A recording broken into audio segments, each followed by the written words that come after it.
মুফতি শিখায়। শুনেন, এই রবীন্দ্রনাথ ঠাকুর এটা ছিল ব্রিটিশের নাম্বার 1 দালাল, একদম ডাইরেক্ট দালাল। তার পিতৃপুরুষ এরা প্রতিটা ব্যবসা করতো, প্রতিটা ব্যবসা। এই রবীন্দ্রনাথ ঠাকুর আমাদের ঢাকা ভার্সিটি যখন ঢাকায় হওয়ার সিদ্ধান্ত হয়েছিল, তখন রবীন্দ্রনাথ ঠাকুর এটার বিরোধিতা করেছিল। কেন? ঢাকা ভার্সিটি যদি ঢাকায় হয়, মুসলমানদের সন্তানরা পড়াশোনা করে জ্ঞান বিজ্ঞানে এগিয়ে যাবে। এজন্য সে তোমার ঢাকা ভার্সিটি হওয়ার বিরোধিতা করেছিল, এবং বাংলা মুলুক যেন আলাদা না হয় এজন্য সে লিখেছিল আমার সোনার বাংলা। আমি বলি, ওই আমার সোনার বাংলা ভারতের দালালদের জাতীয় সঙ্গীত হতে পারে, আমাদের না। হিসাব সহজ। এই নতুন বাংলাদেশে কথা হবে সব ক্লিয়ার কাট। ভারতের আধিপত্যবাদকে পরাজিত করেছি, ভারতের দালালি বাংলাদেশে আর চলবে না।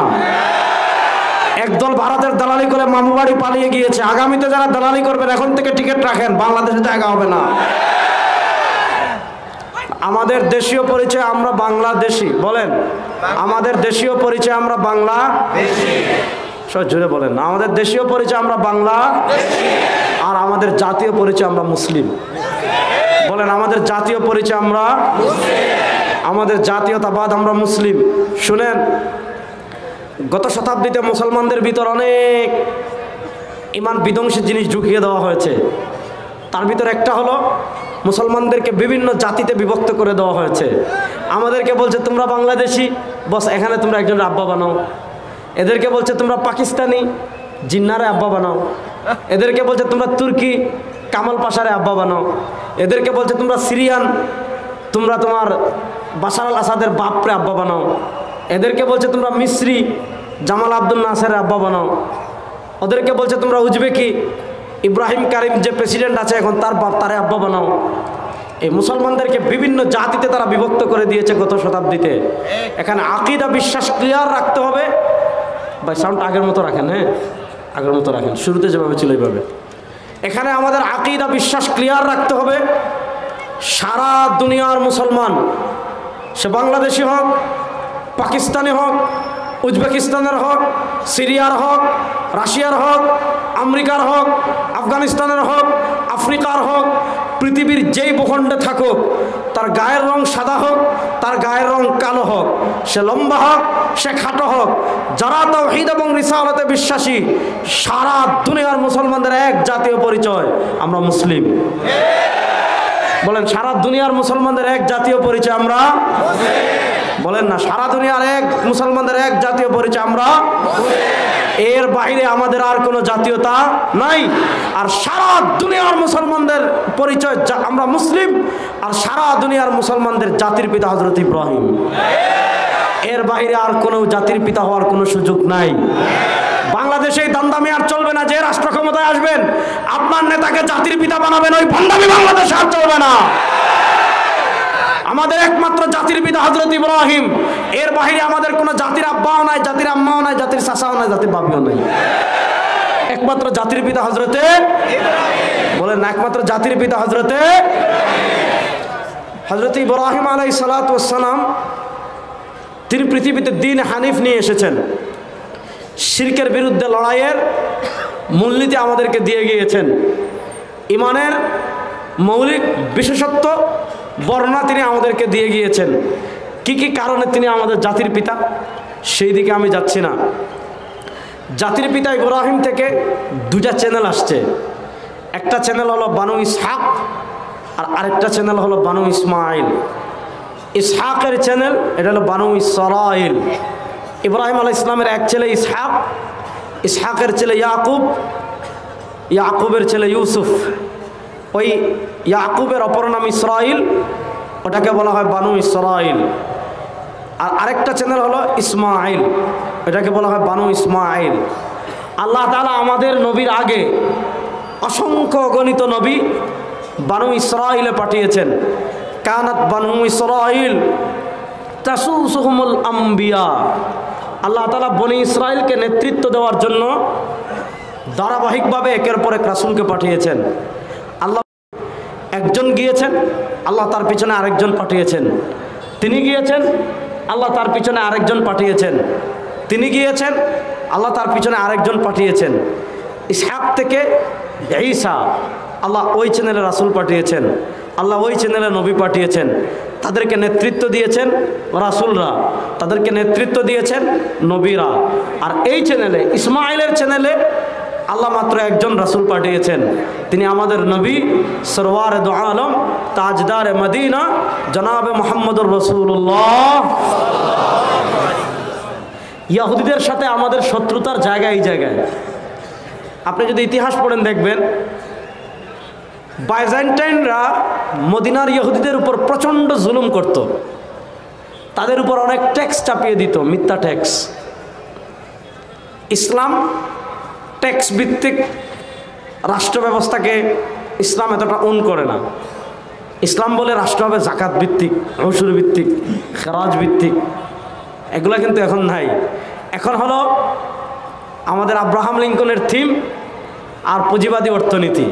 এগুলা চুররে আরো বড় চুর বানায়, ডাকাতরে আরো বড় ডাকাত বানায়, সন্ত্রাসীরে খুনি বানায়, খুনিরে গডফাদার বানায়, ধনীরে আরো ধনী বানায়, আর গরিবের রক্ত চুষে ধনীরা আপনার কেউ সিঙ্গাপুরে, কেউ মালয়েশিয়ায়, কেউ আমেরিকায়, কেউ ইউরোপে দেশের টাকা বিদেশে পাচার করে। এই পুঁজিবাদ মানুষের রক্ত চুষে একজনকে ধনী বানায়, সবাইকে গরিব বানায়। আমি আপনাদেরকে যে কথা বোঝাতে চাচ্ছি, বাইজেন্টাইন মদিনার ইহুদিদের উপর অনেক ট্যাক্স চাপিয়ে দিত, অনেক কিছু। ইহুদিরা বলতো অপেক্ষা করো, আমাদের নবী আসতেছেন, আহমদ আসতেছেন, শেষ নবী আসতেছেন, সরওয়ার দু আলম আসতেছেন, তিনি আসলে তোমাদের থেকে প্রতিশোধ নেব। কিন্তু যখনই তারা দেখেছে কিরে সবাই আসলেন এই চ্যানেলে, বানু ইসহাক চ্যানেলে, বানু ইসরাইল চ্যানেলে, উনি চলে আসছেন ইসমাইলের চ্যানেলে, ওই যে তাদের বংশ একটা আভিজাত্য আতে লেগেছে। এই কারণে তারা আমাদের রাসূল সাল্লাল্লাহু আলাইহি ইসলামকে মেনে নিতে পারে নাই, তাকে মদিনা থেকে বিতাড়ন করার ষড়যন্ত্র করেছে, তাকে বিষ খাইয়ে হত্যা করার ষড়যন্ত্র করেছে। মুসলমানদের বিরুদ্ধে, মদিনা রাষ্ট্রের বিরুদ্ধে এমন কোনো ষড়যন্ত্র নাই ইহুদিরা করে নাই। এই ইহুদিরা এমন নিকৃষ্ট একটা জাতি, এদেরকে আমরা 1300 বছর পিটানোর উপর রাখছিলাম। কয়শো বছর? 1300 বছর এদেরকে আমরা পিটাইছি। আর 1948 সাল থেকে নিয়ে আজকে 2025, এই 77 বছর থেকে এটা একটা ইতিহাসের একটা মুসলমানদের ব্যর্থতার একটা সময়, যে এই সময় ইহুদিরা আমাদেরকে মারছে। 1300 বছর এটা বিশ্বাসযোগ্য ছিল না যে ইহুদিদেরকে আমরা পিঁপড়ার মতো পিষে ফেলেছি, এই ইহুদিরা আমাদেরকে পিটাবে, এটা কল্পনা ছিল না। কেন হচ্ছে পরে বর্ণনা করব, কিন্তু আপনি মনে রাখবেন সামনে আবার সময় আসতেছে ইনশাআল্লাহ। জোরে বলেন না ইনশাআল্লাহ। এবং হাত মুষ্টিবদ্ধ করে বলেন ইনশাআল্লাহ। সামনে সময় আসতেছে, ভাদ্র মাসের কুত্তারে মানুষ যেভাবে পিটায় ইসরায়েলি ইহুদিদেরকে ওইভাবে পিটানো হবে ইনশাআল্লাহ। সামনে সময় আসতেছে, প্রস্তুতি নেন ইনশাআল্লাহ। চূড়ান্ত লড়াই ঘনিয়ে আসতেছে ইনশাআল্লাহ, সময় আর বেশি দিন বাকি নাই। হিন্দুত্ববাদী আধিপত্যবাদী শক্তির বিরুদ্ধে লড়াই হবে, ইহুদিবাদী আধিপত্যবাদী শক্তির বিরুদ্ধে লড়াই হবে ইনশাআল্লাহ। গাজায় যত ফোঁটা রক্ত ঝরেছে, ইসরায়েলি ইহুদিদের কলিজা ছিন্ন করে প্রত্যেক ফোঁটা রক্তের বদলা নেওয়া হবে।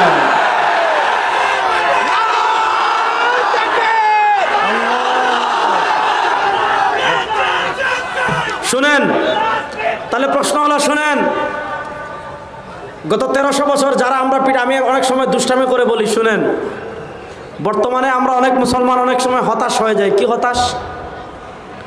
এজন্য হতাশ হয়ে যাই যে হায় আল্লাহ, এত মায়ের খাইতেছি আমরা এই শতাব্দীতে, সারা দুনিয়াতে তো আমরা মার খাচ্ছি। আফগানিস্তানে না হয় 21 থেকে মার খাওয়া বন্ধ হয়েছে, এর আগে তো আপনি দেখেন বাংলাদেশে ওই 71 থেকে মার খাচ্ছে মুসলমান, কাশ্মীরে খাচ্ছে, আরাকানে খাচ্ছে, আফগানিস্তানে খাইলো, ইরাকে মার খেয়েছে, লিবিয়ায় মার খেয়েছে, লেবাননে মার খেয়েছে, ফিলিস্তিনে মার খাচ্ছে, ইয়ামানে মার খাচ্ছে, হ্যাঁ, জর্ডানে মার খাচ্ছে, সব জায়গায় বসনিয়া হার্জেগোভিনায় মার খাচ্ছে, উইগুরে মার খাচ্ছে, আফ্রিকায় মার খাচ্ছে। আপনি বলতে পারেন এত মার খায় আল্লাহ কি করেন? আল্লাহ কি দেখেন না? ভাই আল্লাহরে দোষ দিয়ে লাভ নাই। কেন লাভ নাই জানেন? আল্লাহ তাআলা এই যুগে আমাদেরকে 250 কোটি সংখ্যা দিয়েছেন। পৃথিবীতে মুসলমানদের সংখ্যা কত? 250 কোটি। মুসলমান অতীতে 250 কোটি ছিল না, দেখেন 250 কোটি মুসলমান যদি বলে যে আমরা একটা পেশাব কর্মসূচি দিব, গণ পেশাব কর্মসূচি, বুঝছেন, যে আমরা সবাই ফিলিস্তিনে যাবো, গিয়ে কী করবো, ইসরায়েলের দিকে পেশাব করব। তাহলে 250 কোটি মুসলমান যদি একসাথে পেশাব করে, গত বছর ফেনীতে, এর আগের বছর আমাদের সিলেটে যেরকম বন্যা হয়েছিল না, 250 কোটি মুসলিম একসাথে পেশাব করলে ইসরায়েলে এর চেয়ে বড় বন্যা হয়ে যাবে। তাহলে প্রশ্ন হলো, যাদেরকে আমরা পেশাব করলে ভাসিয়ে দেওয়ার কথা, যাদেরকে আমরা থুথু দিলে ভাসিয়ে দেওয়ার কথা, তারা গত 77 বছর থেকে আমাদেরকে রক্তে ভাসিয়ে দিচ্ছে। আরে যাদেরকে আমরা পেশাব করে দিলে ভাসিয়ে দেওয়ার কথা, তারা রক্ত ভাসিয়ে দিচ্ছে। ভাই, আল্লাহরে দোষ দিয়ে লাভ নাই। আল্লাহ তাআলা আমাদেরকে 57টা রাষ্ট্র দিয়েছেন এই শতাব্দীতে। মুসলমানদের 57টা রাষ্ট্র আছে, মুসলমানদের অ্যাটম বোম আছে, অ্যাটম বোম, পারমাণবিক অস্ত্র আছে পাকিস্তানের। আল্লাহ আমাদেরকে 57টা সেনাবাহিনী দিয়েছে, 57টা রাষ্ট্র দিয়েছে। দেখেন পৃথিবীর প্রযুক্তি, আপনার বিমান বলেন, উড়োজাহাজ বলেন, জাহাজ বলেন, গাড়ি বলেন, সব দাঁড়িয়ে আছে পেট্রোলিয়ামের উপর। যদি অক্টেন না থাকে, যদি ডিজেল না থাকে, যদি মোবিল না থাকে, যদি কেরোসিন না থাকে, বিমান উঠবে না, গাড়ি চলবে না, জাহাজ চলবে না, মিল কারখানা চলবে না, পুরা পৃথিবী স্থবির হয়ে যাবে। আল্লাহ পেট্রোলিয়াম দিয়েছেন কাদের? আরে ভাই, আল্লাহ পেট্রোলিয়ামের খনিজ দিয়েছেন মুসলমানদের। আপনি দেখেন মধ্যপ্রাচ্যের রাষ্ট্রগুলো দেখেন, ওখানে পানির থেকে পেট্রোলিয়াম সস্তা। আল্লাহ সব দিয়েছেন, তারপরে 250 কোটি মুসলমান থাকার পরও আমরা মার খাই কেন? মার খাই একটা, আমরা সংখ্যায় 250 কোটি আছে ঠিক, কিন্তু ওই 250 কোটি মুসলমানদেরকে পরিচালনা করার জন্য যাদেরকে চেয়ারে বসাই, সবগুলাই ইহুদি খ্রিস্টানের পাঁচটা গোলাম। কেউ ইসরায়েলের কাছে বিক্রি হয়ে যায়, কেউ আমেরিকার কাছে বিক্রি হয়ে যায়, কেউ ভারতের কাছে বিক্রি হয়ে যায়। গত শতাব্দীতে আমাদের চেয়ারে যাদেরকে বসিয়েছে সবগুলো ছিল ইহুদি খ্রিস্টানদের পাঁচটা গোলাম। এই শতাব্দীতে আর কোন গোলামকে মুসলমানদের রাষ্ট্র ক্ষমতায় বসাবো না, আর কোন দালালকে মুসলমানদের রাষ্ট্র ক্ষমতায় বসাবো না ইনশাআল্লাহ।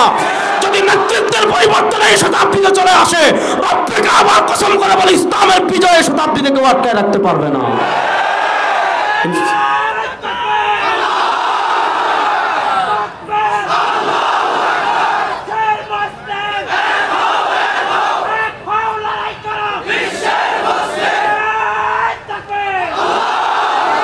প্রস্তুত আছেন তো সবাই ইনশাআল্লাহ? জোরে বলেন না ইনশাআল্লাহ। আসেন, ওই যে ইহুদিদের সাথে আমাদের এখান থেকে শুরু হয়েছে। রাসূল সাল্লাল্লাহু আলাইহি ওয়াসাল্লাম তিনি ইমামুল আম্বিয়া, তিনি সাইয়্যিদু ওয়ালাদি আদম। আল্লাহ রাসূল সাল্লাল্লাহু আলাইহি ওয়াসাল্লাম হাদিসে নিজে তার পরিচয় বর্ণনা করছেন। সুবহানাল্লাহ পড়েন। আরে ভাই কিপটামি করেন না, একটু জোরে বলেন না সুবহানাল্লাহ। আল্লাহ রাসূল সাল্লাল্লাহু আলাইহি ওয়াসাল্লাম বলেন, আনা সাইয়্যিদু ওয়ালাদি আদম লা ফখর, আনা ইমামুল আম্বিয়া লা ফখর। আল্লাহ রাসূল সাল্লাল্লাহু আলাইহি ওয়াসাল্লাম বলেন, হাসরের মাঠে সব মানুষ উঠবে, আদম থেকে নিয়ে কিয়ামত পর্যন্ত যত মানুষ দুনিয়াতে জন্মগ্রহণ করেছে, আল্লাহ রাসূল সাল্লাল্লাহু আলাইহি ওয়াসাল্লাম বলেন সব মানুষ হাসরের মাঠে উঠবে। আমার নবী বলেন, সেদিন সব মানুষের নেতৃত্ব দিব আমি। আল্লাহ রাসূল সাল্লাল্লাহু আলাইহি ওয়াসাল্লাম বলেন, লা ফখর, এতে আমার কোনো অহংকার নাই।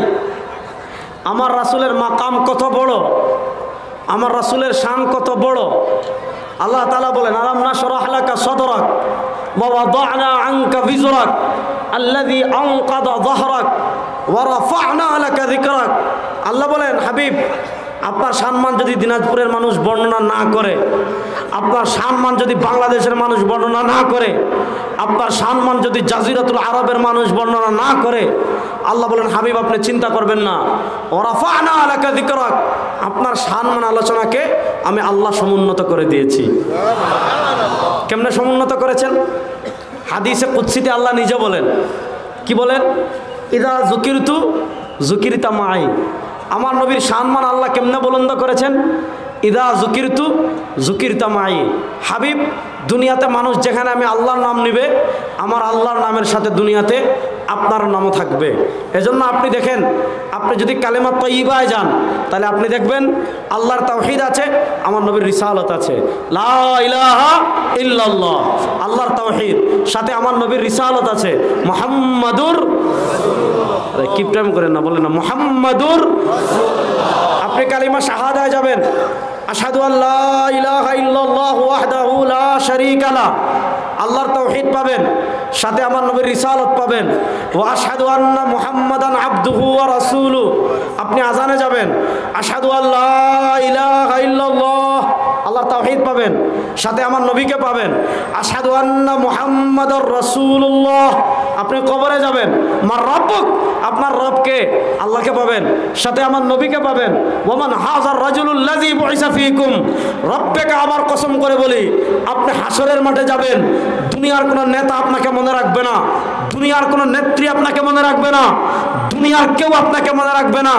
আমার নবী দুনিয়া থেকে বিদায় নেওয়ার আগে আমাদেরকে ভবিষ্যৎবাণী করে গিয়েছেন, তুই চিন্তা করিস না, আমার রক্তমাখা ইসলাম রেখে যাচ্ছি, আমার তন্দান শহীদ করা আদর্শ রেখে যাচ্ছি, ইসলামের উপর অটল থাকবি, আমার আদর্শের উপর অটল থাকবি। আনা ফারাতুল্লাকুম মিনদাল হাউযি ইয়াউমাল কিয়ামা, কিয়ামতের মাঠে আমি নবী হাউজে কাউসারে তোদের জন্য অপেক্ষা করতে থাকব। আমার নবীর সম্মান বুলন্দ করেছেন কে? বলেন না, আরো আসতে বলেন। আমার নবীর সম্মান বুলন্দ করেছেন কে? যে নবীর সম্মান আল্লাহ বুলন্দ করেছেন, ওই নবীর সম্মান দুনিয়ার কেউ খাটো করতে পারবে না ইনশাআল্লাহ। আমার নবীর সম্মান আল্লাহ কেমনে বুলন্দ করেছেন? সরওয়ারে দু আলম সাল্লাল্লাহু আলাইহি ওয়াসাল্লাম 11 হিজরিতে দুনিয়া থেকে বিদায় নিয়েছেন। আজকে মুসলমানদের ঈমান আগের মতো নাই, আজকে মুসলমানদের আমল তার মতো নাই। সরওয়ারে দু আলম দুনিয়া থেকে 1400 বছর আগে চলে গিয়েছেন। 1400 বছর পরেও আমার নবীর মাকাম কত, আমার নবীর মর্যাদা কত, বুঝার জন্য এটা বুঝেন, আল্লাহ রাসূল সাল্লাল্লাহু আলাইহি ওয়াসাল্লামের একটা চুল মুবারকের সম্মানের হেফাজতের জন্য, আল্লাহ নবী সাল্লাল্লাহু আলাইহি ওয়াসাল্লামের একটা নখ মুবারকের সম্মান হেফাজতের জন্য এই পৃথিবীতে লক্ষ মুসলমান জীবন দেওয়ার জন্য 24 ঘন্টা প্রস্তুত থাকবে। বলেন আমার নবীর সম্মান বুলন্দ করেছেন কে? আল্লাহ। বলেন আমার নবীর সম্মান বুলন্দ করেছেন কে? আল্লাহ। দেখেন রাসূল, আমার সাথে বলেন আমাদের নবী, সবাই বলেন আমাদের নবী। আমি 5টা আকীদা বলবো, এটা বলবেন, সবাই বলবেন, শিখতে হবে। আমাদের নবী, এত আসতে বললে হবে। বলেন আমাদের নবী নিষ্পাপ, বলেন না নিষ্পাপ, নিষ্কলঙ্ক, পুত পবিত্র, তার কোনো ছোট গুনাহ নাই, বড় গুনাহ করার প্রশ্নই আসে না। আবার বলেন আমাদের নবী নিষ্পাপ, নিষ্কলঙ্ক, পুত পবিত্র, তার কোনো ছোট গুনাহ নাই, বড় গুনাহ করার প্রশ্নই আসে। যাদের মাথার টুপি নাই এমন একজন দাঁড়ান তো, 5টা বলেন দেখি, বিসমিল্লাহ। যাদের মাথার টুপি নাই এমন একজন দাঁড়িয়ে বলতে পারবেন 5টা? আমার পক্ষ থেকে পুরস্কার আছে। একজনও নাই, হায় আল্লাহ। একজনও দেখতে টুপি খুলে ফেলতেছে বলার জন্য, মাশাআল্লাহ। বলেন হ্যাঁ বিসমিল্লাহ বলেন।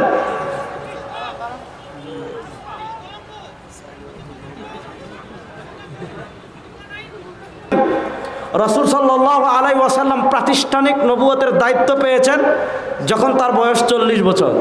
কিন্তু রাসূল সাল্লাল্লাহু আলাইহি ওয়াসাল্লাম মর্যাদাগত দিক থেকে নবী, একটা হলো নবুয়ত বিজ জামান, আরেকটা হলো নবুয়ত বিজ জাত। এগুলো অনেক কঠিন ব্যাখ্যা। আমাদের দারুম দেওবন্দের প্রতিষ্ঠাতা যিনি কাসিম নানতবী রহমতুল্লাহ আলাইহি, তার তাহযীরুন নাস বিমা আনকারা মিন আসার ইবনে আব্বাস এই কিতাবে ব্যাখ্যা করেছেন।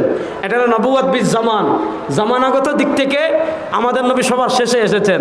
আর এটা হলো নবুয়ত বিজ জাত, মর্যাদাগত দিক থেকে, ফজিলতের দিক থেকে, সত্তাগত দিক থেকে আমাদের নবী কোন সময় থেকে নবী? আল্লাহ রাসূল নিজে বলেন কুনতু নবিয়্যাম ওয়া আদামু বাইনার রূহি ওয়াল জাসাদ। আল্লাহ এখনো আদমের বডি তৈরি করেন নাই, আল্লাহ এখনো আদমের শরীর তৈরি করেন নাই।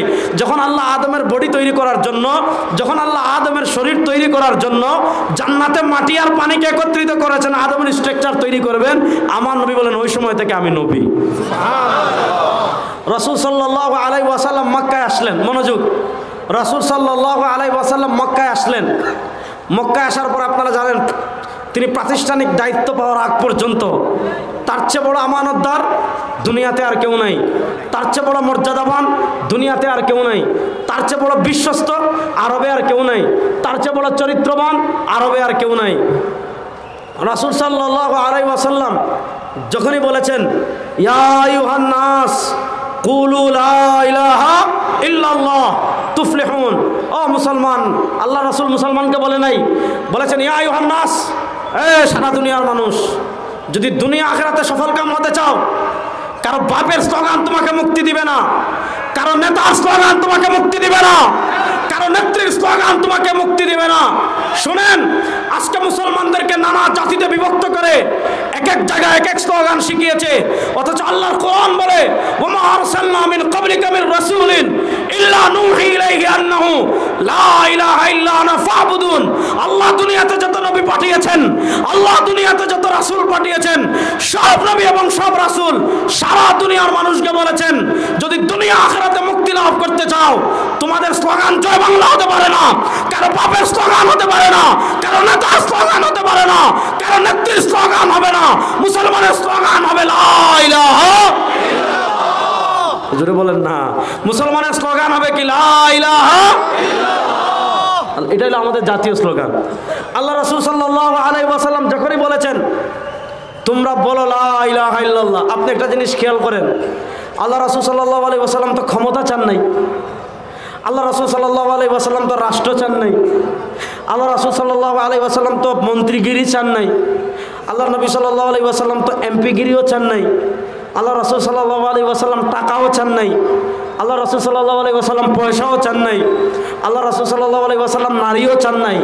তিনি শুধু বলেছিলেন যদি দুনিয়া আখিরাতে সফল কাম হতে চাও তাহলে বলো লা ইলাহা ইল্লাল্লাহ। হায় রে হায় মুসলমান রে, একটু জুসে বলেন না, যদি আপনি দুনিয়া আখিরাতে মুক্তি লাভ করতে চাও তাহলে বলেন লা ইলাহা ইল্লাল্লাহ। বলেন না, যদি দুনিয়া আখিরাতে মুক্তি লাভ করতে চান তাহলে বলেন লা ইলাহা ইল্লাল্লাহ।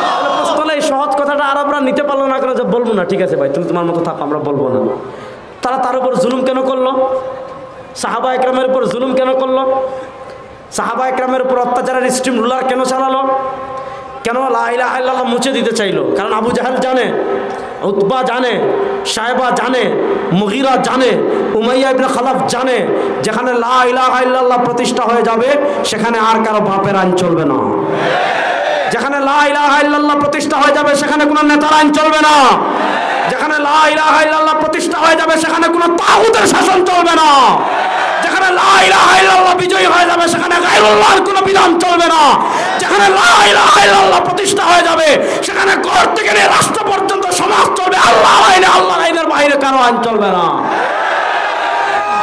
শুনেন, এজন্য বাংলাদেশে শুনেন, বাংলাদেশে আমি যদি এখানে আপনাদেরকে নিয়ে জিকির করি লা ইলাহা ইল্লাল্লাহ, আমাদের সরমুনাইরা যেমন হালকায় জিকির করে, এভাবে আমি যদি এখানে জিকির করি খুশি বলবে আজকে হুজুরের ওয়াজ ঠিক আছে, খুব বুজুর্গ মানুষ। এখানে যদি জুবাইর সাহেব বা রেজাউল করিম সাহেব হাদিয়া দেওয়ার কথা থাকে, বড় করেন 20,000, মানুষ বলে উনি অনেক বড় হুজুর, ওনার একটু হাদিয়া বাড়াই দেন, আলহামদুলিল্লাহ।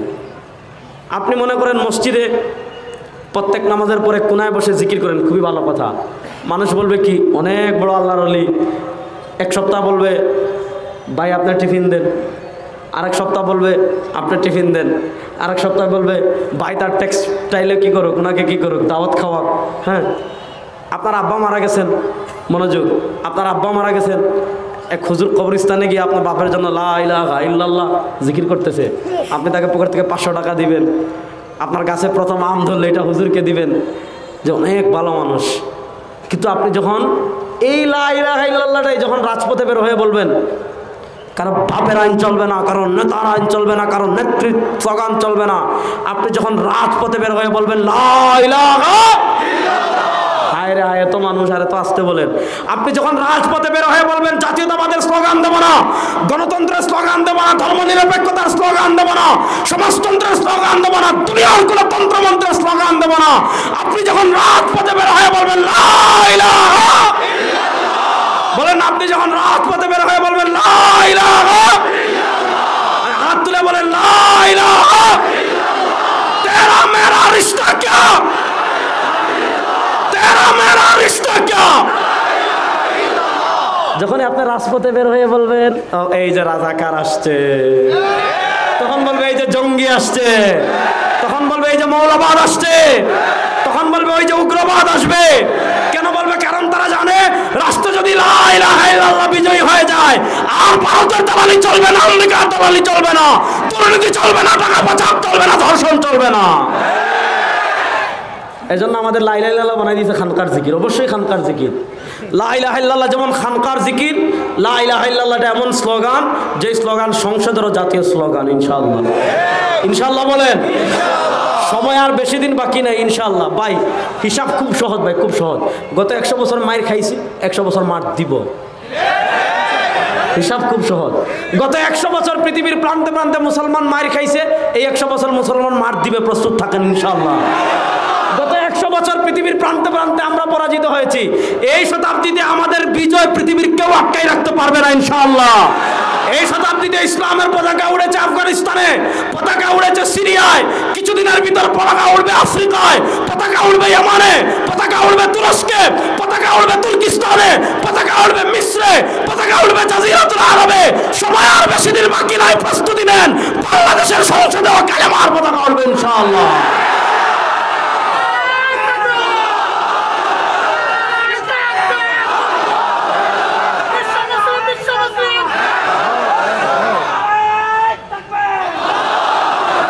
প্রস্তুত আছেন তো মুসলমান ইনশাআল্লাহ?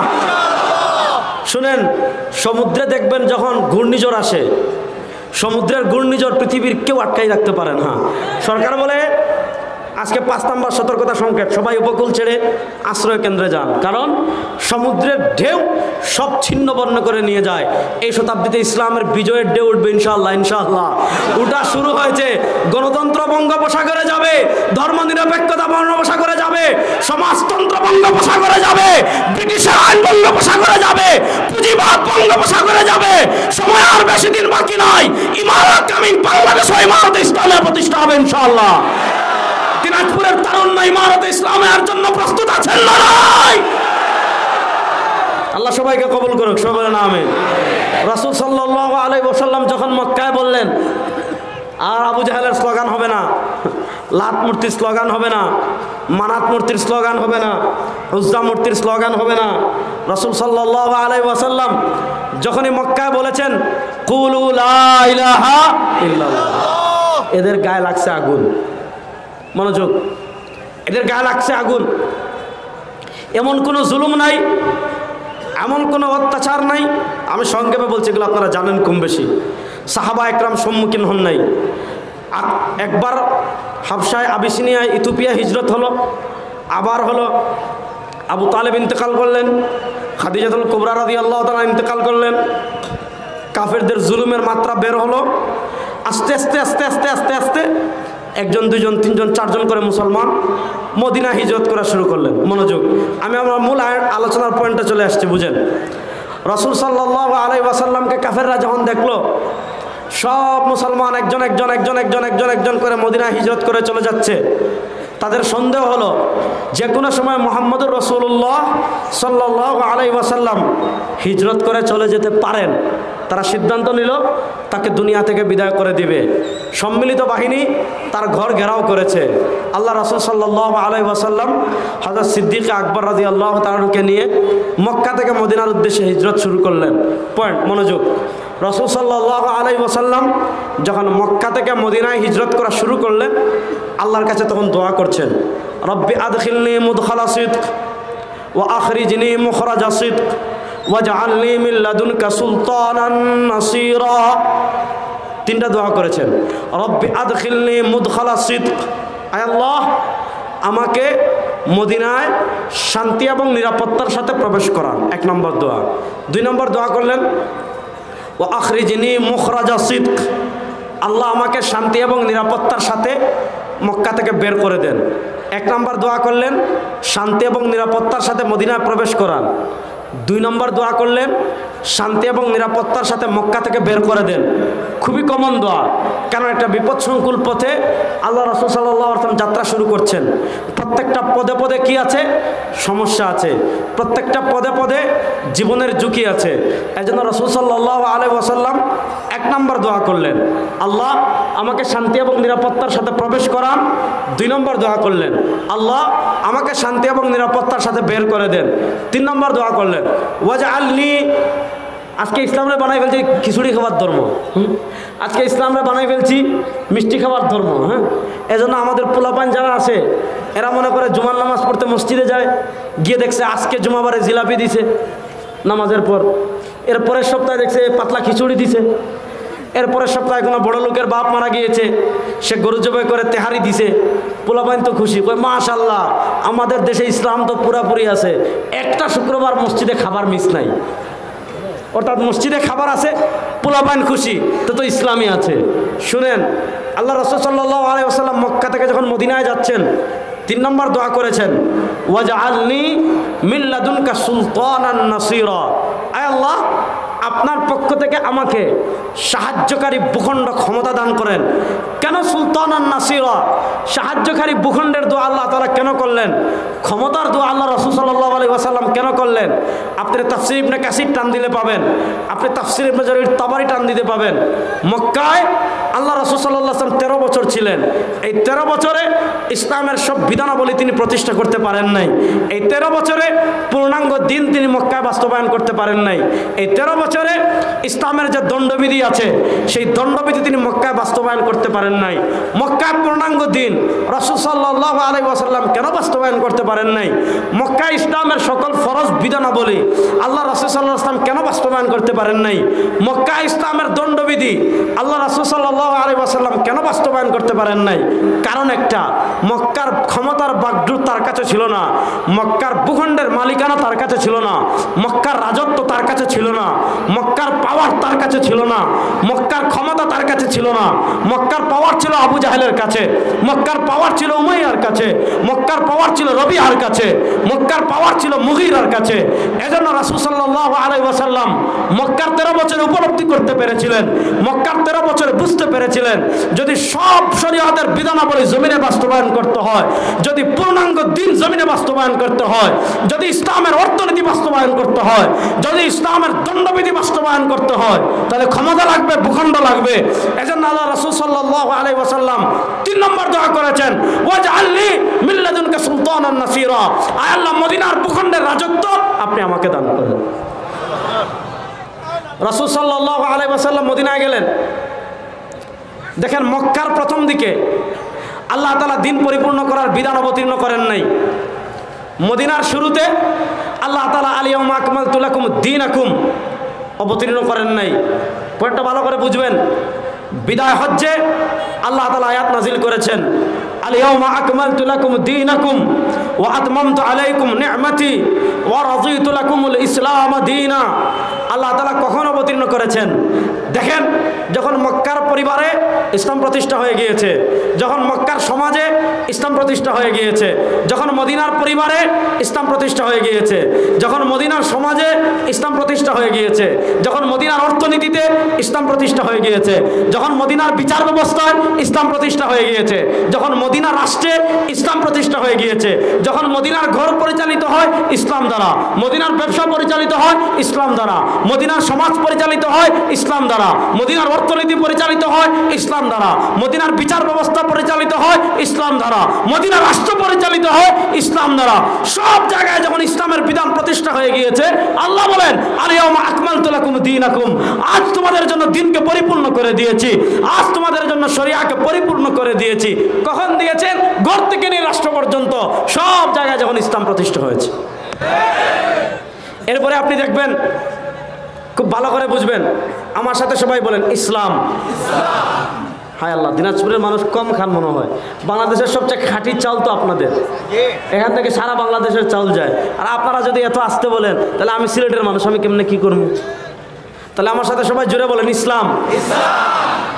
আরো জোরে বলেন ইসলাম পরিপূর্ণ। কোনো সন্দেহ আছে? যেই জিনিসটা পরিপূর্ণ হয়, এই জিনিস, মনে করেন আপনি একটা ঘর বানাইছেন, এখানে আর ইটের লাগানোর কোনো জায়গা নাই, সেখানে আপনি যত দামি ইট হোক সেটা লাগানোর আর কোনো সুযোগ আছে নাই। তাহলে ইসলাম পরিপূর্ণ। ঘর কেমনে চলবে? ইসলামে আছে। সমাজ কেমনে চলবে? ইসলামে আছে। পরিবার কেমনে চলবে? ইসলামে আছে। ব্যবসা কেমনে চলবে? ইসলামে আছে। বিচার ব্যবস্থা কেমনে হবে? ইসলামে আছে। অর্থনীতি কেমনে হবে? ইসলামে আছে। সংবিধান কেমন হবে? ইসলামে আছে। ত্যায্য সম্পত্তি বন্টন করবেন কেমনে? ইসলামে আছে। বিবাহ শাদী করবেন কেমনে? ইসলামে আছে। ঘুমাবেন কেমনে? ইসলামে আছে। খাবেন কেমনে? ইসলামে আছে। গোসল করবেন কেমনে? ইসলামে আছে। বাথরুমে যাবেন কেমনে? বের হবেন কেমনে? ইসলামে আছে। রাষ্ট্র কেমনে চলবে? ইসলামে আছে। আপনার ঠিক বললেও ঠিক, না বললেও ঠিক। রাষ্ট্র কেমনে চলবে? ইসলামে আছে না নাই? জোরে বলেন। রাষ্ট্র কেমনে চলবে? ইসলামে আছে না নাই? বিচার ব্যবস্থা কেমনে হবে? ইসলামে আছে না নাই? এজন্য মদিনা রাষ্ট্র থেকে নিয়ে ইসলামের 1300 বছরের ইতিহাস দেখবেন, মনোযোগ দিয়ে বুঝেন। মদিনা রাষ্ট্র থেকে নিয়ে ইসলামের 1300 বছরের ইতিহাস দেখবেন, রাষ্ট্র আর ইসলাম একসাথে এসেছে। ইসলামও আছে, রাষ্ট্রও আছে। রাষ্ট্র আর ইসলাম আলাদা ছিল না। এই আলাদা কখন হয়েছে ভালো করে শুনেন। যখন ফরাসি বিপ্লব হয়েছে, যখন ইউরোপিয়ান যে দেশগুলো আছে, এই ইউরোপিয়ান দেশগুলোতে তারা একটা দেখলো বিশাল মুসিবত। কি মুসিবত? ইউরোপিয়ান যে খ্রিস্টান রাজ্যগুলো আছে, আমার দিকে তাকাবেন সবাই, ইউরোপিয়ান যে খ্রিস্টান রাজ্যগুলো আছে ওগুলা একসময় গির্জার দ্বারা প্রবল প্রভাবিত ছিল। রাষ্ট্রের সব কিছু, যেমন মনে করেন পাকিস্তানের সব কিছু নিয়ন্ত্রণ করে সেনাবাহিনী, ঠিক তেমনিভাবে খ্রিস্টান যে রাষ্ট্রগুলো ছিল, খ্রিস্টান রাষ্ট্রের সবগুলা নিয়ন্ত্রণ করতো গির্জা। রাষ্ট্রের রাষ্ট্রপতি কে হবে? ওই গির্জার যে পুরোহিত আছে সে নির্ধারণ করে দিত। রাষ্ট্রের প্রধানমন্ত্রী কি হবে? গির্জার পুরোহিত নির্ধারণ করে দিত। রাষ্ট্রের সংবিধান কি হবে? গির্জা নির্ধারণ করে দিত। রাষ্ট্রের আইন কি হতো? গির্জা নির্ধারণ করে দিত। রাষ্ট্রের বিচার ব্যবস্থা কি হবে? গির্জা নির্ধারণ করে দিত। রাষ্ট্রের অর্থনীতি কি হবে? গির্জা নির্ধারণ করে দিত। রাষ্ট্র পরিচালনার মৌলিক থিম কি হবে? গির্জা নির্ধারণ করে দিত। রাষ্ট্র কার সাথে সন্ধি করবে? গির্জা নির্ধারণ করে দিত। রাষ্ট্র কার সাথে যুদ্ধ জড়াবে? গির্জা নির্ধারণ করে দিত। অর্থাৎ রাষ্ট্রের সব কিছু, রাষ্ট্রের সব পাওয়ারের জায়গায় ছিল পুরোহিতরা, গির্জাওয়ালারা। তারা যাই বলতো রাষ্ট্র ওইভাবে চলতো, তারা যে আইন করে দিত রাষ্ট্র ওইভাবে চলতো। তো খ্রিস্টান যারা রাষ্ট্র পরিচালক ছিল তারা দেখলো এটা তো একটা বিশাল সমস্যা, কিরে সব জায়গায় গির্জা মাথা কামায়, এইভাবে চলবে না। তখন তারা একটা স্লোগান দিয়েছে, কায়সার কায়সার, গির্জা গির্জা। ভাই রাষ্ট্র থাকবে রাষ্ট্রের মতো, গির্জা থাকবে গির্জার মতো। আপনি ধর্ম পালন গির্জায় করবেন, আপনি আধ্যাত্মিকতা অর্জন গির্জায় করবেন, আপনি অন্য কোনো ধর্মীয় বিষয় পালন করবেন গির্জায় করবেন। অর্থাৎ তারা স্লোগান দিয়েছে ধর্ম থাকবে গির্জায়, রাষ্ট্রের সাথে গির্জার কোনো সম্পর্ক নাই। রাষ্ট্র কেমনে চলবে? ধর্ম মাথা কামাবে না। রাষ্ট্রের বিচার ব্যবস্থা কি হবে? ধর্ম মাথা কামাবে না। রাষ্ট্রের অর্থনীতি কি হবে? ধর্ম মাথা কামাবে না। রাষ্ট্রের সংবিধান কি হবে? ধর্ম মাথা কামাবে না। ধর্ম থাকবে কোথায়? গির্জা। তো খ্রিস্টানরা স্লোগান দাঁড় করালো, কায়সার কায়সার, গির্জা গির্জা। ধর্ম আলাদা, রাষ্ট্র আলাদা। মনোযোগ, ধর্ম আলাদা, রাষ্ট্র আলাদা। ধর্ম পোশাকের ক্ষেত্রে, ধর্ম খাবারের ক্ষেত্রে, ধর্ম ঘুমানোর ক্ষেত্রে, ধর্ম অজুর ক্ষেত্রে, ধর্ম ফরজ গোসলের ক্ষেত্রে, ধর্ম তাসবির ক্ষেত্রে। কিন্তু রাষ্ট্র কেমনে চলবে? ধর্ম মাথা কামাবে না। এবার বলেন ধর্ম আলাদা, রাষ্ট্র আলাদা, এই চিন্তা মুসলমানদের না খ্রিস্টানদের? জোরে বলেন না, এই চিন্তা মুসলমানদের না খ্রিস্টানদের? শুনেন, আমি আপনাদেরকে একটা ফতোয়া শুনিয়ে যাই। আমার সাথে বলেন, দলের চেয়ে ইমান বড়। দলের চেয়ে সবাই বলেন, দলের চেয়ে কোনো সন্দেহ আছে? জুড়ে বলেন, দলের চেয়ে, নেতার চেয়ে, নেত্রীর চেয়ে। আজকে আমাদের দেশে দেখবেন একদল টকশো মারানি আছে,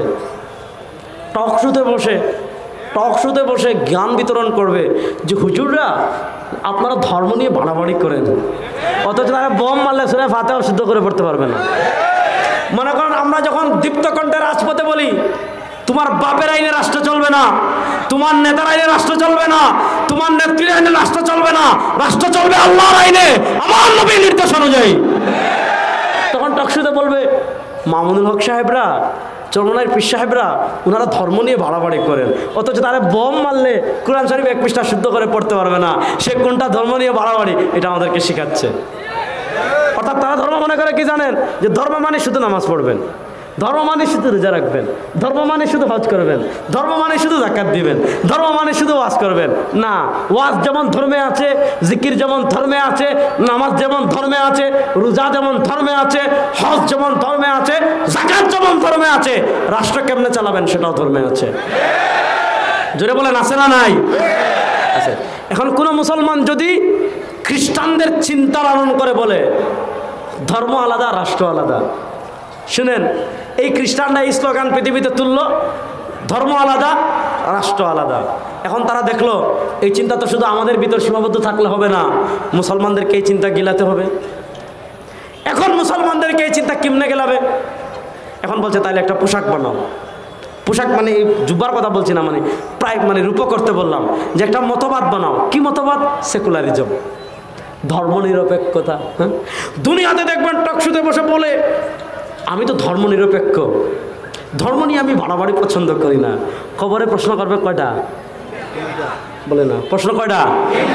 আমাদের সিলেটের মানুষের জন্য তো 3টাই, আপনাদের জন্য কয়টা? মার রব্বুক, তারপরে কি? মামা দিনুক। কবরে জিজ্ঞাসা করবে তোমার দিন কি? আপনি দুনিয়াতে টকশুতে বসে বলেন ধর্মনিরপেক্ষতায় বিশ্বাসী, নির্বাচন আসলে ভোট পাওয়ার জন্য বলেন ধর্মনিরপেক্ষতায় বিশ্বাসী। হুজুরদের মতো ইসলাম নিয়ে বাড়াবাড়ি করা যাবে না। খালি কবরে যখন নাকির মুনকির জিজ্ঞাসা করবে ওমা দিনুক, বলবেন ইয়া নাকির আমি তো ধর্মনিরপেক্ষতায় বিশ্বাসী। মায়ের যেটা মাটিতে পড়বে এটা তুলে দিবে। এজন্য কবরে কোনো ভণ্ডামি চলবে। এবার মুসলমানদেরকে এই চিন্তা কেমনে গিলাবে যে ধর্ম আলাদা, রাষ্ট্র আলাদা। এই রাষ্ট্র থেকে ইসলামকে মাইনাস করার ষড়যন্ত্র হিসাবে, বিচার ব্যবস্থা থেকে ইসলামকে মাইনাস করার ষড়যন্ত্র হিসাবে, সংবিধান থেকে ইসলামকে মাইনাস করার ষড়যন্ত্র হিসাবে খ্রিস্টানরা একটা মতবাদ আবিষ্কার করেছে, যেটার নাম হলো সেকুলারিজম, যেটার নাম হলো ধর্মনিরপেক্ষতা।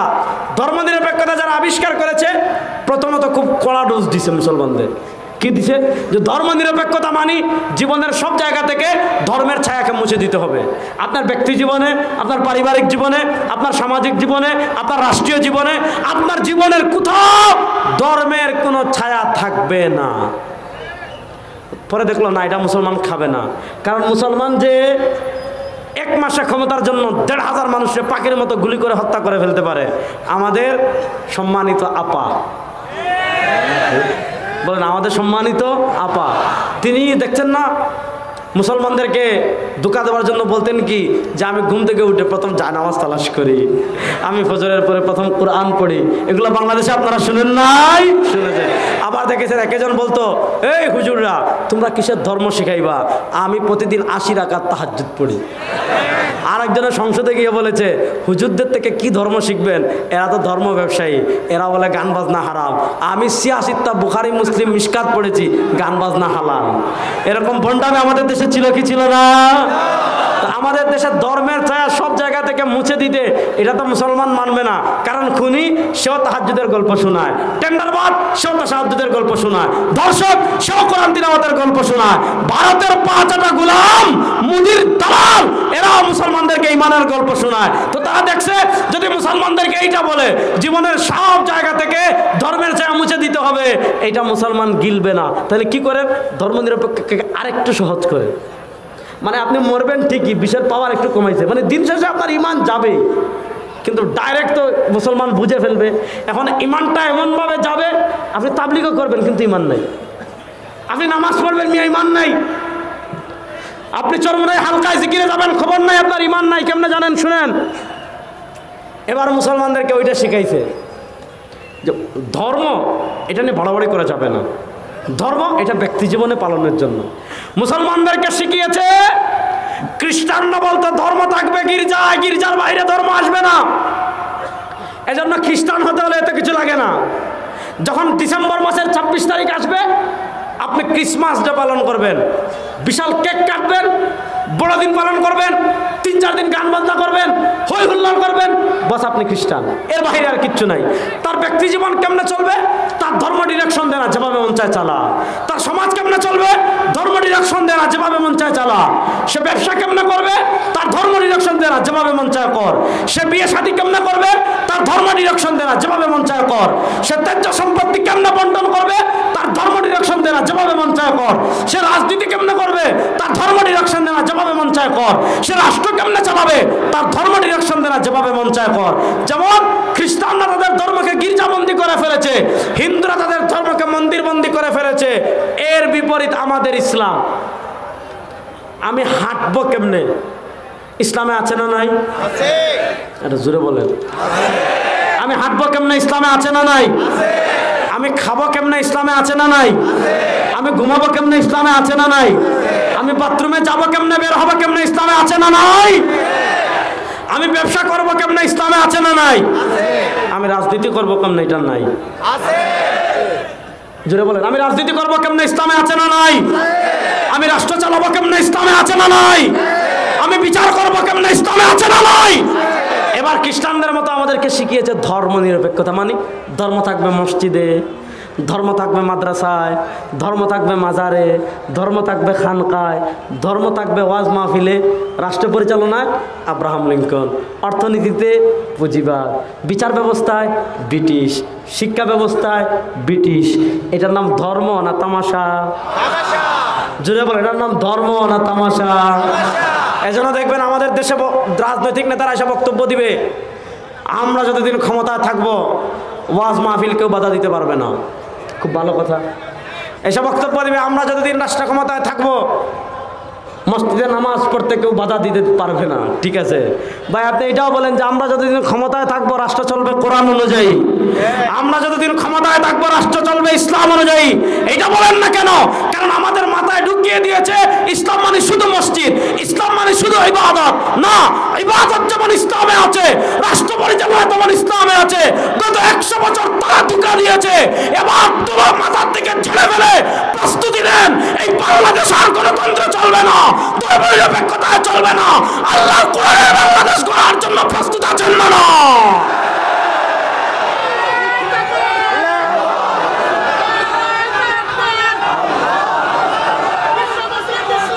শুনেন, এখানে ঈমান কেমনে হারায় শুনেন। আমরা মনে করি ঈমান এটা গরিবের বউ। ভালো করে শুনেন ভাই, বসেন বসেন বসেন, দেখবেন ভাই আমার না দেখলেও সমস্যা নাই। এই কালো শুনেন, আমরা ঈমানরে বাড়াই ফেলছি আজকে গরিবের ভাবি। শুনেন, 1 নম্বর ফতোয়া শুনেন ভাই, বসেন বসেন। মৌলানা মোহাম্মদ আব্দুল মালেক নাম শুনছেন না? আল্লাহ তাকে সুস্থতার সাথে দীর্ঘ নেক হায়াত দান করেন।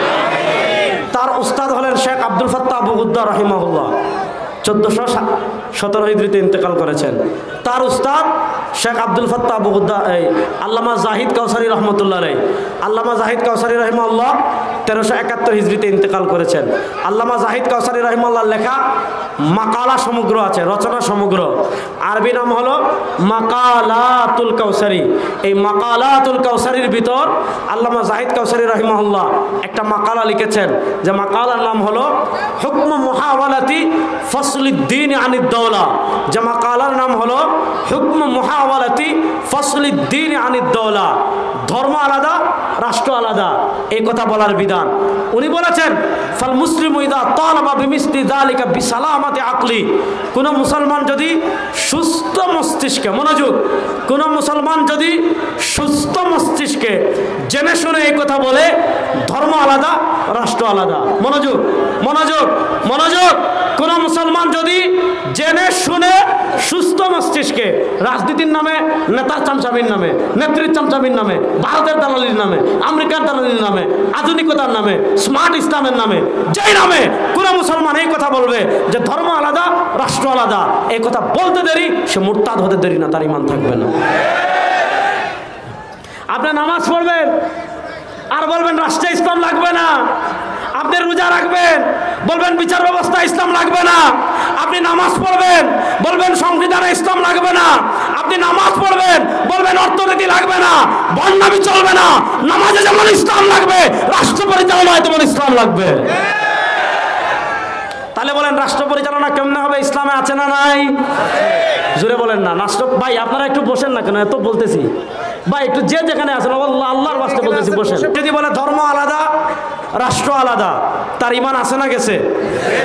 জোরে বলেন। কেউ যদি জেনে শুনে কথা বলে ধর্ম আলাদা, রাষ্ট্র আলাদা, তার ঈমান আছে না গেছে? গেছে। এবার আসেন পরের প্রশ্নে যাই। আমাদের বাংলাদেশের বয়স 54 বছর হয়েছে। আমি গত বছর চট্টগ্রামে আমার বক্তব্যে বাংলাদেশের সব শাহবাগীদেরকে 1 কোটি টাকার চ্যালেঞ্জ দিয়েছিলাম। যে কি চ্যালেঞ্জ? আমাদের মুক্তিযুদ্ধের চেতনা কখনো ধর্মনিরপেক্ষতা ছিল না। বলেন, আমাদের মুক্তিযুদ্ধের চেতনা কখনো ধর্মনিরপেক্ষতা ছিল না। জোরে বলেন, জোরে বলেন, যুবকরা বলেন, আমাদের মুক্তিযুদ্ধের চেতনা কখনো ধর্মনিরপেক্ষতা ছিল না। আমাদের মুক্তিযুদ্ধের চেতনা ছিল 3টা। কি? যখন মুক্তিযুদ্ধ চলে, মুক্তিযুদ্ধ শুরু হয়েছে 26শে মার্চ আর 10ই এপ্রিল, মানে মুক্তিযুদ্ধ শুরু হওয়ার 14 দিন পরে স্বাধীনতার ঘোষণাপত্র জাতির উদ্দেশ্যে পেশ করা হয়েছিল চুয়াডাঙ্গার মুজিবনগর থেকে। সেখানে বলা হয়েছিল তিনটা চেতনাকে বাস্তবায়ন করার জন্য আমরা মুক্তিযুদ্ধ করব। 1 নম্বর সাম্য, 2 নম্বর মানবিক মর্যাদা, 3 নম্বর সামাজিক সুবিচার। সাম্য, মানবিক মর্যাদা, সামাজিক সুবিচার, এই 3টা মূলনীতিকে সামনে রেখে আমরা মুক্তিযুদ্ধ করব। যখন মুক্তিযুদ্ধ চলে তখন মুসলমানদেরকে বলেছে মুক্তিযুদ্ধের চেতনা 3টা: সাম্য, মানবিক মর্যাদা, সামাজিক ন্যায় বিচার। এই 3 চেতনাকে সামনে রেখে আমাদের দেশে মুক্তিযুদ্ধ হলো। 16 ডিসেম্বর দেশ স্বাধীন হলো। দেশ স্বাধীন হয়েছে 71 ডিসেম্বরে। 72-এ আমাদের দেশে একটা সংবিধান লেখা হয়েছে। মনোযোগ, এই সংবিধান বাংলাদেশে বসে লেখা হয় নাই, এই সংবিধান লেখা হয়েছে ভারতে। ভারতে বসে যে 72-এর সংবিধান, এই সংবিধানে ইসলাম বিরোধী যা কিছু আছে কোনো কিছু আমরা মানি না। হিসাব সহজ। সংবিধান বড় না ইমান বড়? বলে না সংবিধান বড় না ইমান বড়? আপনি সংবিধানের দোহাই দিয়ে ইসলাম বিরোধী আইন করবেন, এই তামাশা বাংলাদেশে আর চলবে না ইনশাআল্লাহ। এই 72-এর সংবিধানে বলল আমাদের মুক্তিযুদ্ধের চেতনা 4টি: বাঙালি জাতীয়তাবাদ, সমাজতন্ত্র, ধর্মনিরপেক্ষতা, গণতন্ত্র। এই 4টা চাপিয়ে দিল। 54 বছর বাংলাদেশের রাষ্ট্র পরিচালনা হয়েছে আব্রাহাম লিঙ্কনের আদর্শ দিয়ে। বাংলাদেশের অর্থনীতি পরিচালিত হয়েছে পুঁজিবাদ দিয়ে। বাংলাদেশের বিচার ব্যবস্থা পরিচালিত হয়েছে ব্রিটিশের আইন দিয়ে। বাংলাদেশের শিক্ষা ব্যবস্থা পরিচালিত হয়েছে ব্রিটিশের আইন দিয়ে।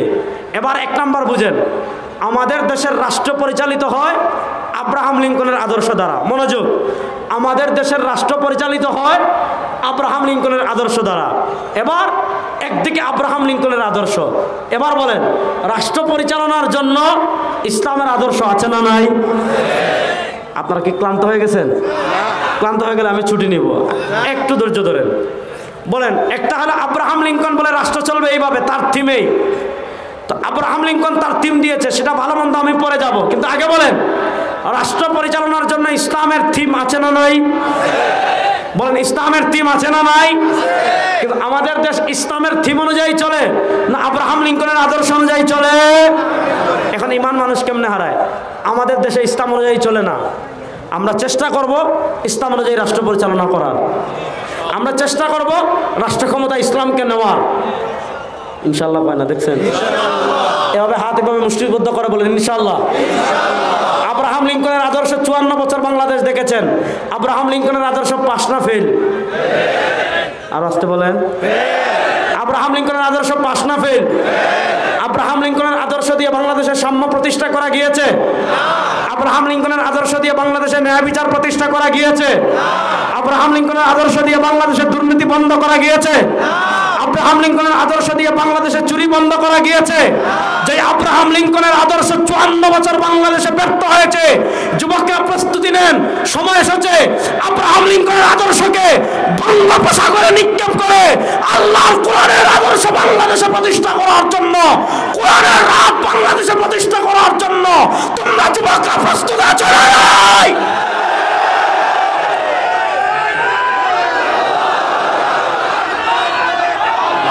শুনেন দিনাজপুরের মুসলমান শুনেন, এখন মানুষ ইমান হারায় কেমনে শুনেন। এখন যদি আপনি সুশীল হন, সুশীল বুঝছেন, আপনি বললেন হুজুর ধর্ম নিয়ে বাড়াবাড়ি করবেন না, আমরা গণতন্ত্রে বিশ্বাসী। এখন আপনি যদি মনে করেন ইসলামের থেকে গণতন্ত্র আপডেট, আপনি যদি মনে করেন ইসলামের থেকে গণতন্ত্র বেশি কার্যকর, আপনি যদি মনে করেন ইসলামের থেকে গণতন্ত্রে মানুষ শান্তি বেশি পাবে, ন্যায় বিচার বেশি পাবে, রব্বে কাবার কসম করে বলি, আপনি যদি ইসলাম থেকে গণতন্ত্রকে বেশি কার্যকর বলেন, সারা রাত তাহাজ্জুদ পড়লো আপনি কাফের। সারা রাত তাহাজ্জুদ পড়লো আপনার ইমান নাই। একদিকে গণতন্ত্র আব্রাহাম লিঙ্কন, আরেকদিকে আমার আল্লাহ এবং তার রাসূলের আদর্শ। গণতন্ত্র বাংলাদেশে ফেল হয়েছে, ফেল। এবার ইসলামকে প্রতিষ্ঠা করার জন্য যুবকরা রেডি আছে তো ইনশাআল্লাহ? বিপ্লবের ঢেউ পুরো পৃথিবীতে গর্জে উঠছে, আপনারা দেখতে পাচ্ছেন। বাংলাদেশের জুলাই আগস্টে বিপ্লব অর্ধেক হয়েছে, ভারতের আধিপত্যবাদকে পরাজিত করেছি। সামনে আরেকটা বিপ্লব হবে, ইসলামের বাংলাদেশ গড়ার বিপ্লব, কোরআনের বাংলাদেশ বিপ্লব, গড়ার বিপ্লব, আবার নবীর আদর্শ বাস্তবায়নের বিপ্লব ইনশাআল্লাহ। সেই বিপ্লবে রক্ত ঝরার প্রয়োজন হলে প্রস্তুত আছো তো যুবকরা? আল্লাহ সবাই কবুল করে, সবাই বলেন আমিন। এবার বলেন রাষ্ট্র কেমনে চলবে? ইসলামে আছে না নাই?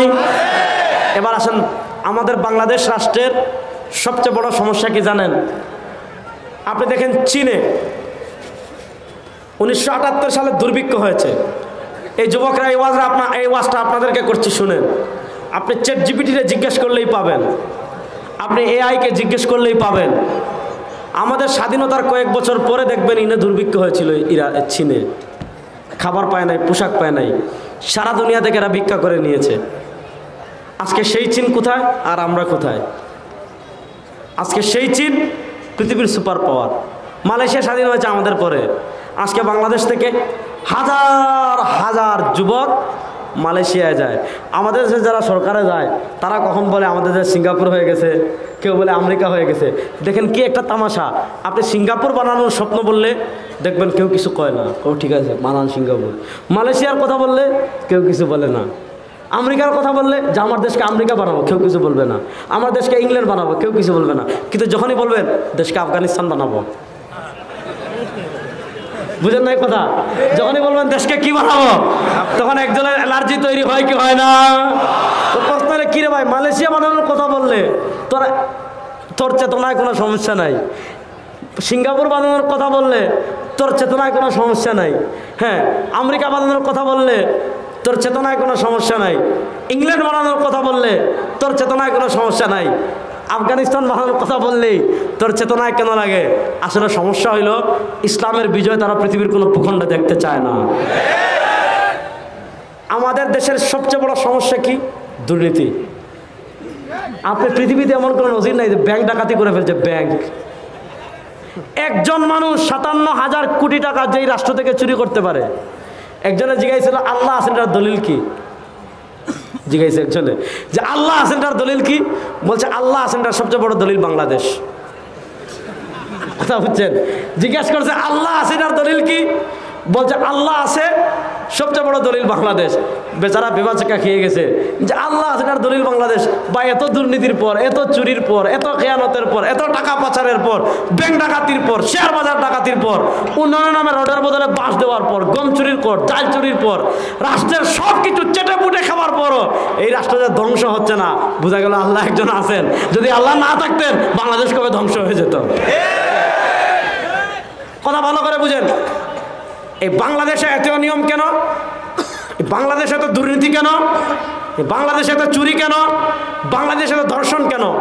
আপনি দেখেন বাংলাদেশে অপরাধের যে বিচার ব্যবস্থা আছে, এই পয়েন্টটা খুব ভালো করে বুঝবেন। চুরি করলে এই শাস্তি, ডাকাতি করলে এই শাস্তি, টাকা পাচার করলে এই শাস্তি, দুর্নীতি করলে এই শাস্তি, রাষ্ট্রের টাকা পাচার করলে এই শাস্তি। এই যে শাস্তির যে কাঠামো, এটা ইসলামের না ব্রিটিশের? ইসলামের। কয় শুনছেন? ব্রিটিশের। কার? বাংলাদেশ রাষ্ট্র যে কাঠামো অনুযায়ী চলে, যে চুরি করলে এই শাস্তি দিব, ডাকাতি করলে এই শাস্তি দিব, ধর্ষণ করলে এই শাস্তি দিব, টাকা পাচার করলে এই শাস্তি দিব, ক্ষমতার অপব্যবহার করলে এই শাস্তি দিব, মানুষ খুন করলে এই শাস্তি দিব, ইপ্রিজিং করলে এই শাস্তি দিব, মদ খেলে এই শাস্তি দিব।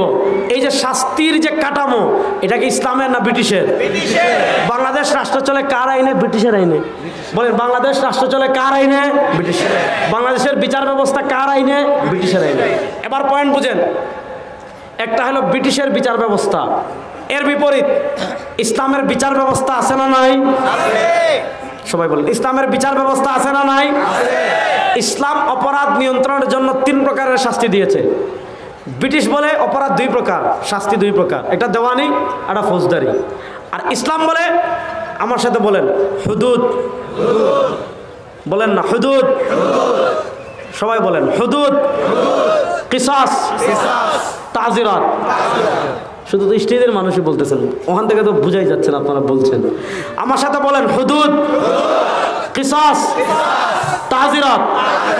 আবার বলেন হুদুদ, কিসাস, তাজিরাত। তাহলে আপনারা বলেন যেই ব্রিটিশের ওয়াহির ইলম নাই, মদ খায়, গাঞ্জা খায়, শুয়োর খায়, হ্যাঁ বান্দরের গোশত খায়, গরুর পেশাব খায়, এরা যে আইন তৈরি করবে, এটা মানুষের জন্য বেশি কল্যাণকর না আল্লাহ দিয়েছেন সেটা বেশি কল্যাণকর? মানুষের কোনটা অপরাধ নিয়ন্ত্রণ করবে? যারা মদ আর নারী নিয়ে রাত্রে পড়ে থাকে, দিনের পর দিন যায় গোসল করে না, শরীর থেকে কুত্তার গন্ধ আসে, এরকম বিখাউস গন্ধ, গোসল না করার কারণে। সপ্তাহ যায় দাঁত ব্রাশ করে না, মিসওয়াকও করে না, কথা বললে মনে হয় যে মুখ থেকে পায়খানার গন্ধ আসতেছে। এরা যে আইন করবে, এইটা অপরাধ বেশি নিয়ন্ত্রণ করবে না আল্লাহর বিধান বেশি নিয়ন্ত্রণ করবে? দেখেন এখানে মানুষ ইমান হারায় কেমনে। আমাদের দেশের হাইকোর্ট বলেন, আমাদের দেশের সুপ্রিম কোর্ট বলেন, মনোযোগ যুবকরা, আগে বলেছি রাজনীতি থেকে ইমান বড়, নেতার থেকে ইমান বড়, নেত্রী থেকে ইমান বড়। আমাদের দেশের যে বিচার কাঠামো, এটা ব্রিটিশের দেওয়া, ইসলামে বিচার কাঠামো নাই। আমরা ইসলামে বিচার ব্যবস্থা বাস্তবায়নের চেষ্টা করব যতদিন প্রাণ থাকবে শরীরে, ইনশাআল্লাহ। কিন্তু আপনি যদি বলেন ইসলামের বিচার ব্যবস্থা থেকে ব্রিটিশেরটা আপডেট, ইসলামের বিচার ব্যবস্থা থেকে ব্রিটিশের বিচার ব্যবস্থা অপরাধ নিয়ন্ত্রণের জন্য বেশি কার্যকর, অথবা মনে করেন ইসলাম এটা মধ্যযুগে ছিল, যে যুগে ইন্টারনেট ছিল না, ফেসবুক ছিল না, গুগল ছিল না, ইউটিউব ছিল না, বিমান ছিল না, কিছুই ছিল না, ওই যুগের জন্য এটা কার্যকর ছিল। এখন মানুষ অনেক আপডেট হয়ে গিয়েছে, এখন আর এটা কার্যকর না। একথা বলতে দেরি, আপনি মুরতাদ বেঈমান হতে দেরি না। এবার বলেন ইসলামে দণ্ডবিধি আছে না নাই? এবার আমাদের দেশের দণ্ডবিধি ইসলামের না ব্রিটিশের? জুড়ে বলেন, আমাদের দেশের দণ্ডবিধি ইসলামের না ব্রিটিশের? এবার আসেন আমি একটা একটা করে ব্রিটিশের আইনের ব্যর্থতা দেখাই। শুনেন, এই যে 54 বছর আমাদের রাষ্ট্রের হাজার হাজার কোটি টাকা এই ব্রিটিশ প্রবর্তিত বিচার ব্যবস্থার পিছনে খরচ হলো। আপনি একটা চিন্তা করেন, অপরাধ নিয়ন্ত্রণের জন্য বাংলাদেশে কত লক্ষ পুলিশ আছে, তাদের বেতন কত? কতটা কোর্ট আছে, তাদের কোর্টের পিছনে রাষ্ট্রের খরচ কত? কত র্যাব বাহিনী আছে, তাদের পিছনে রাষ্ট্রের খরচ কত? কারাগার আছে, এটার পিছনে রাষ্ট্রের খরচ কত? এই যে হাজার হাজার কোটি কোটি টাকা রাষ্ট্র প্রতি বছর খরচ করছে, আপনারা বলেন এই 54 বছরে ব্রিটিশ প্রবর্তিত আইন দিয়ে চুরি বন্ধ করা গিয়েছে?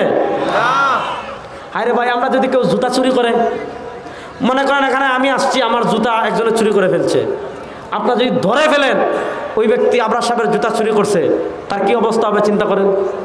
এখানে মনে মাহমুদুল হক সাহেব আসবেন, ধরেন কেউ তার মোবাইলটা চুরি করে ফেলছে, আপনি ধরে ফেলছেন যে এই ব্যক্তি মাহমুদুল হক সাহেবের মোবাইল চুরি করেছে, আপনি তার অবস্থা কি করবেন?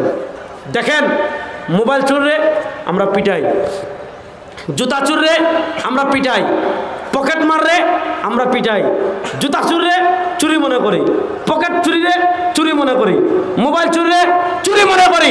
কিন্তু যারা রাষ্ট্র ক্ষমতায় বসে এক ক্লিকে হাজার কোটি টাকা বিদেশে চুরি করে নিয়ে যায়, ওই চুরদের হাতে আমরা রাষ্ট্রের ক্ষমতা অর্পণ করি।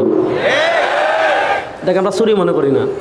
শুনেন, এবার ব্রিটিশের আইন আর ইসলামের আইনের পর তুলনামূলক পর্যালোচনা করি। শুনেন, ব্রিটিশের আইনে 54 বছর বিচার করেছেন, আপনি চুরি বন্ধ করতে পারেন নাই। 54 বছর যে ব্রিটিশের আইন দিয়ে চুরি বন্ধ করতে পারেন নাই, আগামীর বাংলাদেশের রাষ্ট্র ক্ষমতায় যারা যাবেন, আরো যদি 54,000 বছর বাংলাদেশে থাকেন, 54 বছরে পারেন নাই, 54,000 বছরে ব্রিটিশের আইন দিয়ে বাংলাদেশে চুরি বন্ধ করতে পারবেন না। এবার বাংলাদেশের চুরি বন্ধ হোক, আপনারা চান কি চান না? কারা কারা চান? দেখে হাত তুলেন তো। বাংলাদেশের চুরি বন্ধ হোক, আপনারা চান কি চান না? আমাদের দেশের অর্থনীতি দাঁড়িয়ে আছে দুটা জিনিসের উপর, এটা রেমিটেন্স। আমাদের প্রবাসীরা মাথার গাম পায়ে ফেলে টাকা কামায়, ব্যাংকে পাঠায়। আর আরেকটা কি, আমাদের এই যে কারখানা, মিল কারখানা, শিল্প বাণিজ্য, দেশে পোশাক তৈরি হয়, বিভিন্ন পণ্য বিদেশে উৎপাদন করে, এই শিল্প আর রেমিটেন্স, এটার উপর আমাদের রাষ্ট্রের অর্থনীতি দাঁড়িয়ে আছে। আমাদের প্রবাসীরা মাথার গাম পায়ে ফেলে টাকা কামায় দেশে পাঠায়, আমাদের শ্রমিক ভাইরা মাথার গাম পায়ে ফেলে রাষ্ট্রকে রেমিটেন্স দেয়, আর চোরের বাচ্চা চোরেরা ক্ষমতায় বসে এক ক্লিকে হাজার কোটি টাকা বিদেশে চুরি করে নিয়ে যায়। এই ব্রিটিশের আইন দিয়ে 54 বছরে পারেন নাই। এবার আপনারা চুরি বন্ধ করতে হলে আমাদের কাছে আসেন। আমাদের কাছে আসা লাগবে না, আল্লাহর কোরআনের কাছে যান। আল্লাহর কোরআনের কাছে যান। আল্লাহর কোরআন চুরির যে সমাধান দিয়েছে, মাত্র 3 মাসের জন্য, বেশি না। 51 বছর লাগবে না, 54 বছর লাগবে না, 100 বছর লাগবে না, মাত্র 3 মাসের জন্য কোরআনের বিচার ব্যবস্থা বাস্তবায়ন করেন, বাংলাদেশের চুরি বন্ধ হয়ে যাবে। কেমনে বন্ধ হবে শুনেন।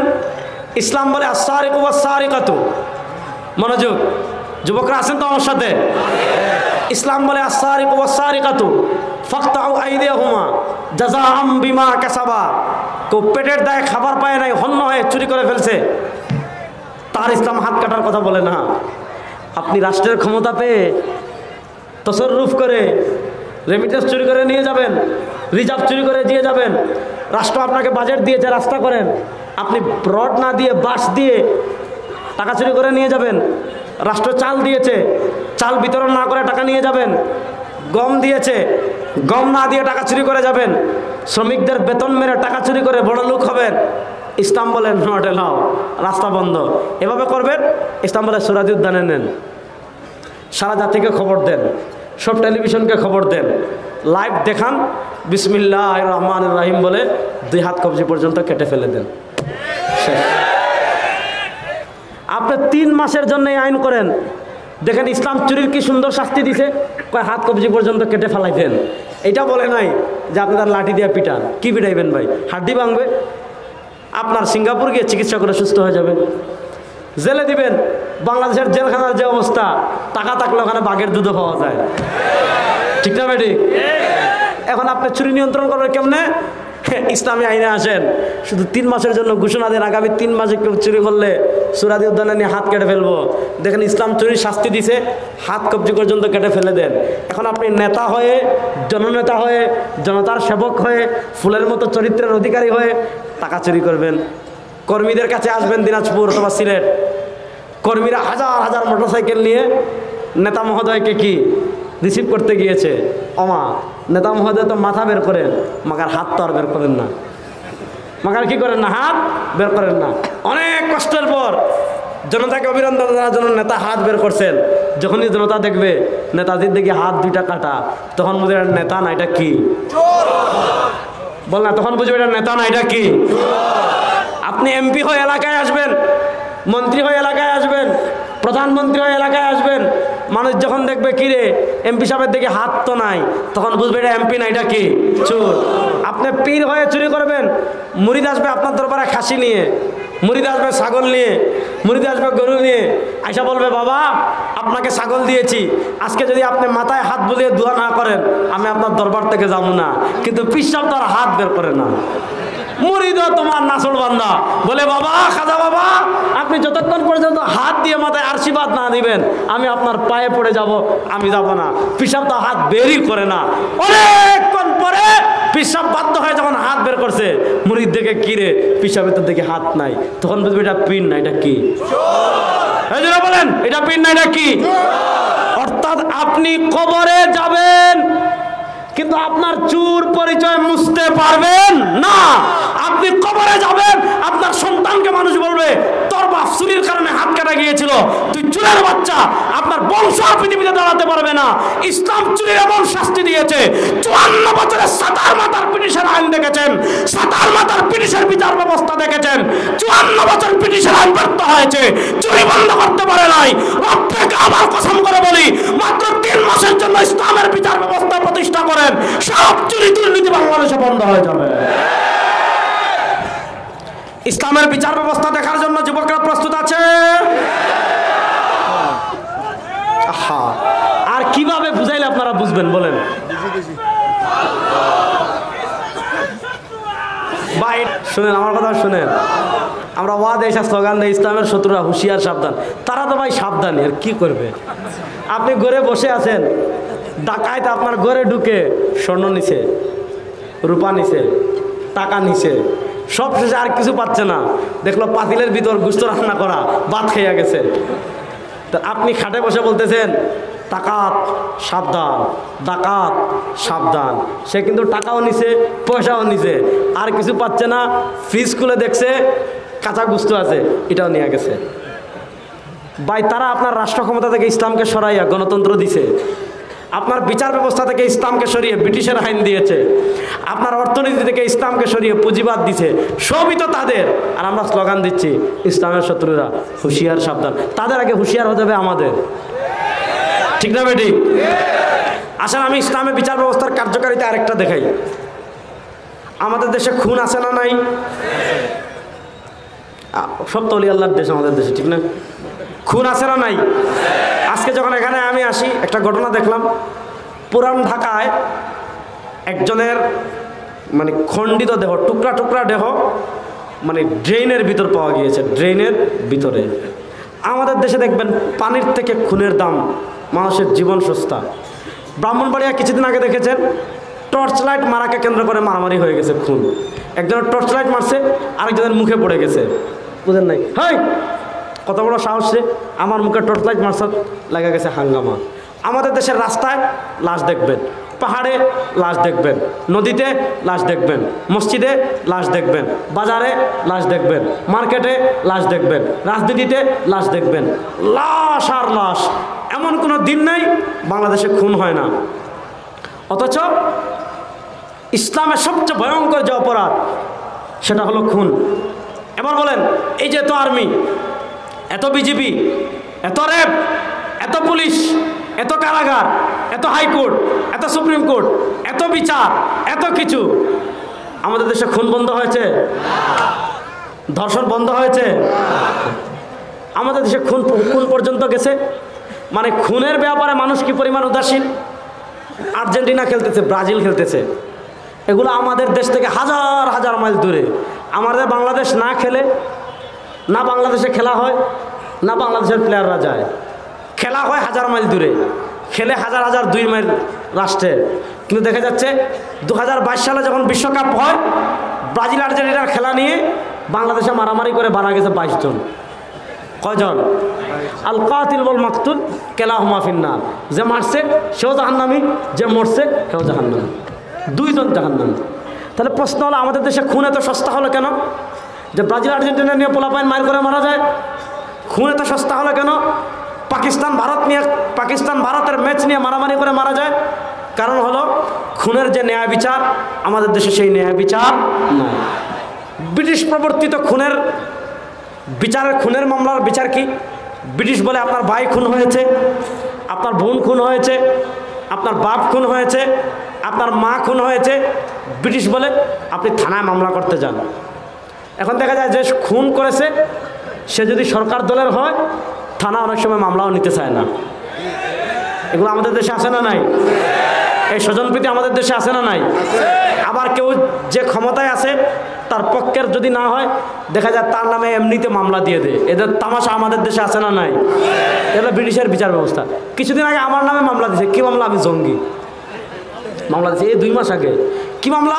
যে রেজাউল করিম আবরার সাহেব যুবকদেরকে প্রস্তুত করতেছে, সে পাকিস্তানে গিয়ে টিটিপির সাথে জিহাদে যোগ দিবে। আমার কথা, ওটা বাংলাদেশি তো আমরা আবাদ করতে পারতেছি না, আগে নিজের দেশে ইসলাম প্রতিষ্ঠা করবো, তার না হলে অন্য দেশে যাবো। আমার দেশ তুই আমি ওই দেশে যাবো?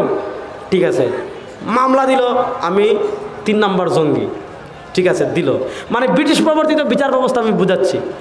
বাংলাদেশের একজন উপদেষ্টা, উনি আমাকেও ডাকলেন সচিবালয়, আর যে মানে আইও মামলা দিছে তারেও ডাকলেন। সে যে আমি এটাও জানে না, ও আগে গেছে, পরে আমি গেছি। আমাকে দেখে যে জড়াই ধরতেছে, হুজুর আপনার বক্তব্য কিন্তু ইউটিউবে আমি শুনি। বুঝেন নাই? যে আমার মামলা দিছে, হুজুর আপনার বক্তব্য কিন্তু আমি ইউটিউবে শুনি।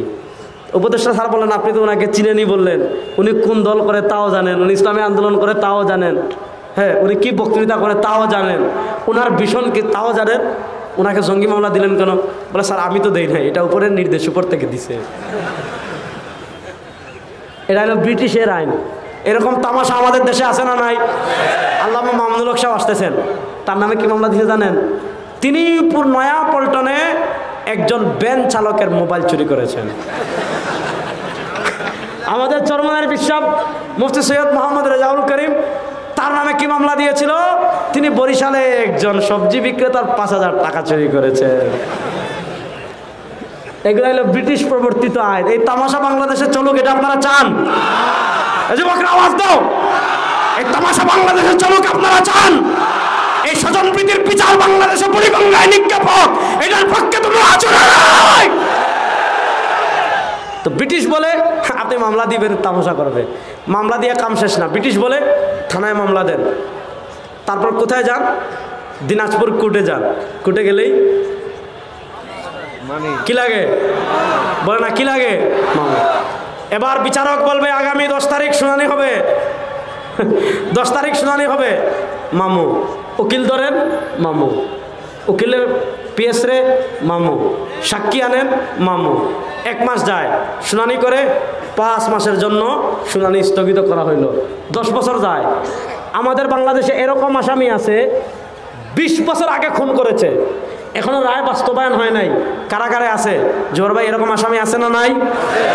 আছে। তো ব্রিটিশ প্রবর্তিত আইন বলে 20 বছর যাবে, 22 বছর যাবে, মাগার আপনার জুতা ক্ষয় হয়ে যাবে। আপনি প্রথম দিনাজপুর, তারপর হাইকোর্টে, তারপর সুপ্রিম কোর্টে, ঘুরতে ঘুরতে ঘুরতে ঘুরতে আপনার জুতা ক্ষয় হয়ে যাবে, মাগার রায় বাস্তবায়ন হবে না। 5 বছর যায়, রায় বাস্তবায়ন হয় না। 10 বছর যায়, রায় বাস্তবায়ন হয় না। 30 বছর যায়, রায় বাস্তবায়ন হয় না। বেচারা বলবে কিরে, বাইরে হারাইলাম, বাপরে হারাইলাম, টাকাও হারাইলাম, পয়সাও হারাইলাম, এখন দেখছি জমি জমা বিক্রি হয়ে যাচ্ছে। আর দুনিয়ার একটা বাস্তবতা কি জানেন? আপনার যখন কবরে ঘাস উঠে যাবে, আপনার হাড্ডি গুস্ত চর্বি যখন মাটির সাথে মিশে যাবে, আপনার আত্মীয় স্বজন আর আপনাকে মনে রাখবে না। যখন আপনার ভাই দেখবে, আপনার সন্তান দেখবে, বাপরে তো আর পাবো না, এখন বিচারের যে অবস্থা, বাড়িগুলা বিক্রি করা লাগবে। বলবে ধর, বাপরে তো আর যখন পাবো না, আর খবর নাই, এখন সে আর খবর নেয় না। এদিকে যে খুন করেছে তার তো প্রিয় অভিভাবক আছে, সে দুর্নীতি করে 1000 কোটি টাকা কামিয়ে ফেলেছে, ঘুষ দিয়ে 10-12 বছর পরে চুপ করে জামিন নিয়ে বের হয়ে যায়। এরকম নজির আমাদের দেশে আছে না নাই?